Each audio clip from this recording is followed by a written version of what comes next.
নমস্কার প্রিয় দর্শক বন্ধুরা, হরে কৃষ্ণ ইউটিউব চ্যানেলে আপনাদের আবারও একবার জানাই সুস্বাগতম। পরমেশ্বর ভগবান শ্রীকৃষ্ণ বলেন, ভগবান সময় তো সবাইকেই দেয়, অপেক্ষা শুধু ধৈর্যের। ভালো চিন্তা, ভালো ভাবনা নিয়ে কর্ম করলে সফল আপনি হবেনই। সময় তোমার একদিন আসবে, তাই সততার সাথে কাজ করো এবং ধৈর্য ধরো, সব পাবে। হ্যাঁ বন্ধুরা, ধৈর্য ধরুন, সব পাবেন। আজ আমি আপনাদের ভগবান শ্রীকৃষ্ণের এমন কিছু অমৃতবাণী আপনাদের কাছে তুলে ধরবো যা যা আপনার জীবনধারায় পরিবর্তন আনবে, আপনার ভাবনা চিন্তায় নতুন দিশা দেখাবে, আপনি হবেন সফল ও সুখী। বন্ধুরা, এই মহাভারতের কোনো ক্ষেত্রে যুদ্ধে ভগবান শ্রীকৃষ্ণ অর্জুনকে গীতার উপদেশ দিয়েছিলেন। জানা যায় যে গীতা জীবনের সমস্ত রকমের সমস্যার সমাধান রয়েছে। গীতায় বলা ভগবান শ্রীকৃষ্ণের বাণী আজও আমাদের জীবনে এগিয়ে যাওয়ার অনুপ্রেরণা দেয়। তাই জীবনে কোনো সমস্যার সমাধান পেতে এবং জীবনে সফলতা পাওয়ার জন্য গীতার কিছু বাণী আমাদের মনে রাখা খুবই দরকার। শ্রী ভগবান শ্রীকৃষ্ণ মুখনিষ্ঠিত অমৃতবাণী যা আপনাদের সামনে তুলে ধরতে চলেছি। এগুলি প্রতিদিন সকালে এবং ঘুমোতে যাওয়ার আগে আপনারা অবশ্যই শুনুন। আপনার জীবনধারায় বিশেষ পরিবর্তন অনুভব করতে পারবেন। পরমেশ্বর ভগবান শ্রীকৃষ্ণ বলেন, ভুল হওয়াটা প্রকৃতি এবং তা মেনে নেওয়াটা সংস্কৃতি, আর তা ঠিক করে নেওয়াটা প্রগতি। মানুষ ঘর, সম্পর্ক ও বন্ধুত্ব সব বদলে নেয়, কিন্তু তবু উদাসীন থাকে, কারণ সে নিজেই বদলায়নি। ভগবানের সিদ্ধান্তের ওপর কখনো সন্দেহ করবেন না। যদি আজকে আপনি শাস্তি পাচ্ছেন, তাহলে আগে কোনো ভুল অবশ্যই করেছেন। দুঃখ এবং সমস্যা মানুষকে চিহ্নিত করার জন্য নয়, বরং তার যোগ্যতা এবং আত্মবিশ্বাসের পরীক্ষা নেওয়ার জন্য আসে। সেই পরীক্ষাটাই হলো ধৈর্যের। তাই ধৈর্য ধরুন, সময় আপনাকে সফলতার কাছাকাছি এনে দেবে। যদি আপনি সমস্যার সমাধান করতে পারেন, তাহলে চিন্তা কেন করছেন?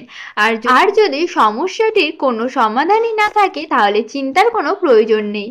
ভগবান শ্রীকৃষ্ণ গীতায় অর্জুনকে বলেন যে, মহাভারত শ্রেষ্ঠ, তুমি প্রথমে ইন্দ্রিয়গুলিকে নিয়ন্ত্রণ করে জ্ঞান ও বিজ্ঞান নাশক পাবেন।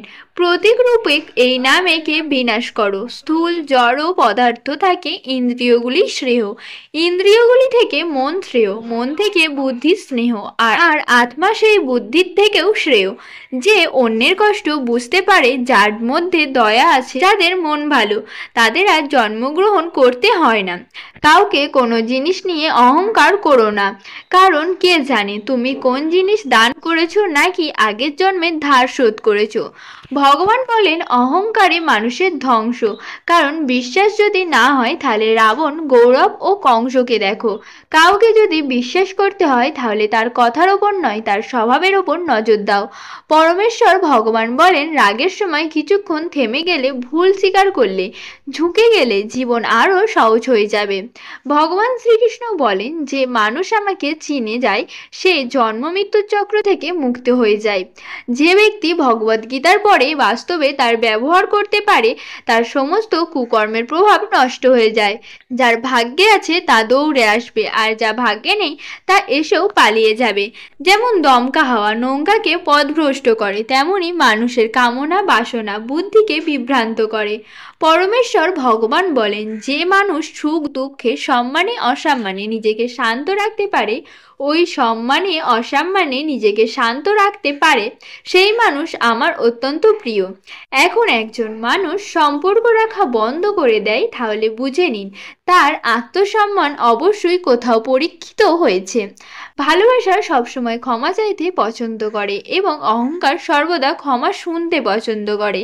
কর্মেই তোমার পরিচয় না হলে, একই নামে তো হাজারো মানুষ রয়েছে। ভালো কর্ম করার পরেও লোকে তোমার বাজে কথাটি মনে রাখবে, তাই লোক কি বলছে তাতে মন দিও না। পরমেশ্বর ভগবান শ্রীকৃষ্ণ বলেন, হে কমতেও ইন্দ্রিয় সমূহ এতেই বলবান, এবং খুব কাছে যে তারা অতি যত্নশীল, বিবেক সম্পূর্ণ পুরুষের মনকে বলপূর্ব বিষয়ে অভিমুখ আকর্ষণ করে, যিনি তারা ইন্দ্রিয়গুলোকে সম্পূর্ণরূপে সংযত করে।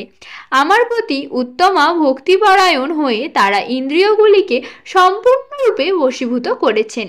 তিনি আমার অত্যন্ত প্রিয়, এবং এইভাবে চিন্ময় চেতনায় অধিষ্ঠিত হওয়ার ফলে তখন ভাবনার জড় জগতে তৃপ্ততা দুঃখ তাকে স্পর্শ করে না। এইভাবে প্রসন্নতা লাভ করার ফলে বুদ্ধি শীঘ্রই স্থির হয়। এরপর পরমেশ্বর ভগবান শ্রীকৃষ্ণ প্রকৃত সুখের অর্থ মনে করিয়া বলেন, যে ব্যক্তি কৃষ্ণ ভাবনায় যুক্ত নয় তার চিত্ত সংযত নয় এবং তার পরমার্থকে বুদ্ধি থাকতে পারে না। আর পরমার্থ চিন্তায় শূন্য ব্যক্তির শান্তি লাভের কোনো সম্ভাবনা নেই। এরকম শান্তিহীন ব্যক্তির প্রকৃত কোথাও। সুতরাং হে মহাবাহ, যার ইন্দ্রিয়গুলি ইন্দ্রিয়ের বিষয় থেকে সর্বপ্রকারে নির্ভীত হয়েছে, তিনি স্থিতিপ্রজ্ঞ। ভগবান আরও বলেন, যে ব্যক্তি সমস্ত কামনা বাসনা পরিত্যাগ করে, জড় বিষয়ের প্রতি নিষ্প্রিয়, নিরহংকার ও মমতাবোধ রহিত হয়ে বিচারণ করেন, তিনি প্রকৃত শান্তি লাভ করেন। শ্রীকৃষ্ণ বলেন, হে পার্থ, যিনি এই স্থিতি লাভ করেন তিনি মোহপ্রাপ্ত হন। জীবনের অন্তিম সময়ে এই স্থিতি লাভ করে এই জড় জগতের বন্ধন থেকে সম্পূর্ণরূপে মুক্তি হয়ে ভগবত ধামে প্রবেশ করেন।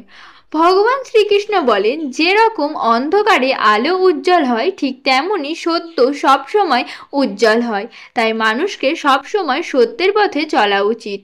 আত্মা অমর, আমাকে অস্ত্র দিয়ে কাটা যায় না, অগ্নি তাকে জ্বালাতে পারে না, জল তাকে ভেজাতে পারে না, এমনকি বায়ু তাকে শুকনো করতে পারে না। মৃত্যু একটি অপরিবর্তনীয় সত্য যা কখনোই বদলানো যায় না। পৃথিবীর জন্মের পর থেকে আজ অবধি এই জন্ম মৃত্যু চক্র চলছে। যেরকম মানুষ তার পুরাতন বস্ত্র ত্যাগ করে নতুন বস্ত্র পরিধান করে, সেই রকম আত্মা নিজের পুরনো শরীর ত্যাগ করে নতুন শরীর ধারণ করে। এটাই প্রকৃতির নিয়ম। এই সত্যকে স্বীকার করে ভয়মুক্ত হয়ে জীবনযাপন করা উচিত। জ্ঞানী ব্যক্তি মৃত্যুর কখনো শোক করে না, আর যারা বেঁচে আছে তাদের শোক করেন না, কারণ তিনি জানেন যে মারা গেছে সে আবার জন্মগ্রহণ করবে, আর যে বেঁচে আছে সে অবশ্যই একদিন মারা যাবে। ভগবান শ্রীকৃষ্ণ বলেন, তুমি অতীতের অনুশোচনা করো না এবং ভবিষ্যতের চিন্তা করো না। এটা বর্তমান চলছে। তোমার কি হারিয়েছে যে তুমি কাঁদছো? তুমি কি এনেছিলে যা হারিয়ে গেছে? তুমি কি সৃষ্টি করেছো যা নষ্ট হয়ে গেছে? না, তুমি কিছু সঙ্গে এনেছো। তুমি কিছু সঙ্গে করে নিয়ে যেতে পারবে। তুমি খালি হাতে এসেছো আর খালি হাতে যেতে হবে। আজ যা তোমার কাছে আছে কালকে তা অন্য কারো ছিল, পরশু অন্য কারো হয়ে যাবে। তুমি যেটা নিজের ভেবে মগ্ন হয়ে আছো এই প্রসন্ন, তাই তোমার দুঃখের কারণ হবে।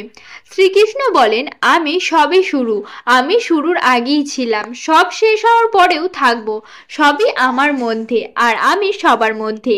এই পৃথিবী, চন্দ্র, সূর্য, মাটি, বায়ু, জল, এই সবই আমি বানিয়েছি। আমি ভগবান, শয়তান, রাক্ষস, অসুর এবং মানুষ বানিয়েছি। আমি ব্রহ্মা, আমি বিষ্ণু, আমি মহেশ্বর, আমি পৃথিবীর মধুর সুগন্ধ, আমি অগ্নির উষ্ণতা, সব জীবিত প্রাণীর জীবনও ও সব সন্ন্যাসীদের আত্মসংযম আমি সবার পালন করি, আর আমি সবে বিনাশ করি। আমি পৃথিবীর সমস্ত প্রাণীদের জানি, কিন্তু কেউ আমাকে বাস্তবে জানে না। যখন তখন এই পৃথিবীতে পাপ ও ধর্ম বাড়বে, তখন তখন আমি তো ধ্বংস করতে এই মর্তলোকে অবতরণ করব। পরমেশ্বর ভগবান বলেন, জীবনের সব থেকে বড় ভুল সেটাই যে ভুল থেকে আমরা কিছু শিখতে পারি না। ভগবান শ্রীকৃষ্ণ বলেন, যে মানুষ সাধ্যপূর্বক আমার ভক্তি করে আমি তাকে ওইসব জিনিস দিই যা তার কাছে নেই, আর যা তার কাছে আছে আমি তাও রক্ষা করি। কারো ভালো নাও লাগতে পারে, কারো খারাপ করো না, কারণ পৃথিবী দুর্বল হতে পারে, কিন্তু পৃথিবী যে বানিয়েছে সে কিন্তু দুর্বল নন। যে মানুষ যে রূপে ঈশ্বরকে দেখতে চায়, ঈশ্বর সেই রূপেই দর্শন দেন। ভগবান বলেন, সত্যি কখনো দাবি করে না যে আমি সত্যি, কিন্তু মিথ্যা সবসময় দাবি করে যে শুধুমাত্র আমিই সত্যি। ভগবান শ্রীকৃষ্ণ বলেন, যে কুকর্ম করে মানুষ রাক্ষস প্রভৃতির সঙ্গে জড়িয়ে আছে আর তাদের বুদ্ধি মায়া হরণ করছে, তারা আমার পূজা বা আমাকে পাওয়ার চেষ্টা করো না। সৎসঙ্গ ব্যক্তিদের সর্বদা ভালো করা উচিত, কারণ তাদের পদচিহ্নের ওপর অনুসরণ করে সামান্য ব্যক্তিরা পথ চলে। সম্পূর্ণ সংসারে কেউ মহান হয়ে জন্মায় না, তার কর্মেই তাকে মহান করে তোলে। গীতায় বলা হয়েছে কেউ তার কর্ম থেকে পালাতে পারবে না। কর্মের ফল তো সবাইকেই ভুগতে হবে। সঠিক কর্ম সেটা নয় যেটা ফল সর্বদা সঠিক হয়, বরং সঠিক কর্ম সেটাই যার উদ্দেশ্য কখনো ভুল হয় না। মানুষ সবসময় তার ভাগ্যকে দোষ দেয়, এটা জেনেও যে ভাগ্যের ওপরে তার কর্ম যা তার নিজের ওপরে রয়েছে। পরমেশ্বর ভগবান বলেন, জন্ম নেওয়া ব্যক্তিদের মৃত্যু ততটাই নিশ্চিত যতটা মৃত ব্যক্তির আবার জন্ম নেওয়া। তাই যা অপরিহার্য তার ওপর জোর করে না। মানুষ তার হৃদয় দিয়ে যা দান করতে পারে হাত দিয়ে তা পারবে না, আর চুপ থেকে সে যা বলতে পারে শব্দ দিয়ে সেটা বলতে পারবে না। যে জিনিস আমাদের হাতের বাইরে তার জন্য সময় নষ্ট করা মূর্খতা হবে। কোনো ব্যক্তি না তো সময়ের আগে না তো ভাগ্যের অধিক কোনো কিছু পাবে, কিন্তু তা পাবার জন্য সর্বদাই প্রয়াসী হওয়া উচিত। পরমেশ্বর ভগবান শ্রীকৃষ্ণ বলেন, হে পার্থ, এই জগতে আমার কিছুই কর্তব্য নেই, আমার অপ্রাপ্য কিছু নেই এবং প্রাপ্তব্য কিছু নেই, তবু আমি কর্ম ব্যাবৃত্ত আছি। হে পার্থ, আমি যদি অলস হয়ে কর্তব্য কর্মে প্রবৃত্ত না হই, তবে আমার অনুবর্তী হয়ে সমস্ত মানুষই কর্ম ত্যাগ করবে। আমি যদি কর্ম না করি তাহলে সমস্ত লোক উৎসব হবে। আমি বর্ণ সংকর সৃষ্টির কারণ হব এবং তার ফলে আমার দ্বারা সমস্ত প্রজা বিনষ্ট হবে। এ ভারত অজ্ঞানীর, এরা যেমন কর্ম ফলের প্রতি আসক্ত হয়ে তাদের কর্তব্য কর্ম করে, তেমনি জ্ঞানীরা অনাসক্ত হয়ে মানুষকে সঠিক পথে পরিচালিত করার জন্য কর্ম করবেন। ভগবান অর্জুনকে বললেন, অন্ধকারে মোহাচ্ছন্ন জীব জড় প্রকৃতির দ্বিগুণ দ্বারা প্রমাণ সমস্ত কার্যকে সিংহ কার্য বলে, মনে করে আমি কর্তা। এই রকম অভিমান করে কিন্তু মানুষ কখনো জানে না সে নিজে কিছুই করছে না, আর এটা যখন সে জেনে যাবে তখন সে আমার কাছাকাছি চলে আসবে।